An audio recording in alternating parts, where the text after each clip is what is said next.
ওয়া রাহমাতুল্লাহি ওয়া বারাকাতুহু। আমি মোহাম্মদ আগে থেকে মোহাম্মদ বলছি। আজকে আমি আপনাদের আমার ঘাসের জমি দেখে নিয়ে এসেছি।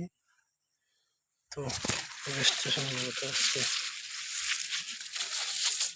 20-22 দিন বয়।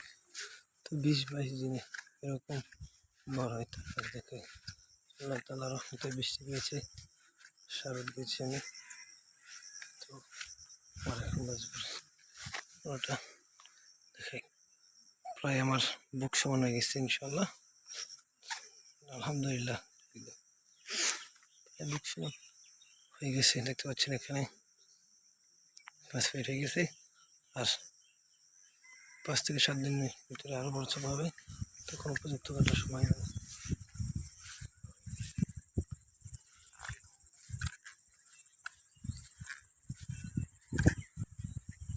তো আরো 10-15 দিন ভিজে পারে কাটতে কাটতে। কিন্তু এখন পর্যাপ্ত পরিমাণ ঘাস আছে, ঘাসের জমি থেকে অনায়াসে প্রচুর ঘাস কাটতে পারবো।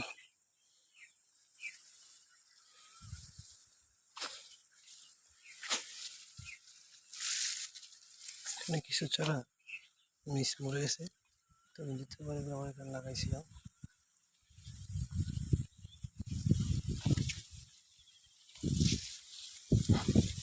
আর এই হচ্ছে আমার নিজের কাটিংয়ের চারা। দেখুন বাড়িতে জল দিয়েছি, এই গ্যাসটা আর এই গ্যাসটা একবারে। যারা বলেন প্রথম ওটা 2 মাসে দেওয়া যায়, তাদের জন্য সেটা মডেল বাইকন। আমার এই গ্যাসটা কিন্তু 1 মাসে কাটা যাবে প্রায়। এখন হয়ে গেছে 3 ফুট। আমি কোনো সার দিই নাই, জাস্ট কাটিং লাগাই দিছি অঙ্কুরোদ্গমন করে। আর বৃষ্টি তো পাইছি আলহামদুলিল্লাহ, লাস্ট বরকতের বৃষ্টি, সেই বৃষ্টিতে তো বড় গেছে। যারা অবশ্যই ভিডিও দেখছেন, ভিডিও ভালো লাগে লাইক কমেন্ট, আমাদের খুবই ভালো লাগে শেয়ার করবেন এবং চ্যানেলটি সাবস্ক্রাইব করে পাশে থাকবেন, কারণ আমি খুবই কষ্ট করে আপনাদেরকে ভিডিও করে শিখতে পারেন। কারণ ভাই কাটিং সবাই দেখায়, ইউটিউবে আমি বহুত খুঁজছি, খুঁজতে ইউটিউব ফেসবুক দিন রাত এক করে বলছি, কিন্তু ভাই কেউ বলে না যে এই কাটিংটা 1 মাস বা 45-2 মাস।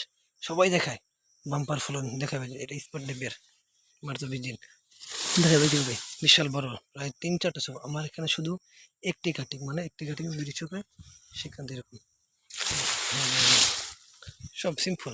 এখানে তো ভাই লুকাচুরি কিছু না যে আমি আপনাদের কাছে কাটিং করবো, এরকম সময় নিচে এগুলো স্মার্ট নেপিয়ার আর বড়গুলো তাই নেপিয়ার। যারা সবাই চ্যানেলটা সাবস্ক্রাইব করবেন, পাশে থাকবেন, ভালো থাকবেন। আসসালামু আলাইকুম ওয়া রাহমাতুল্লাহি ওয়া বারাকাতুহু।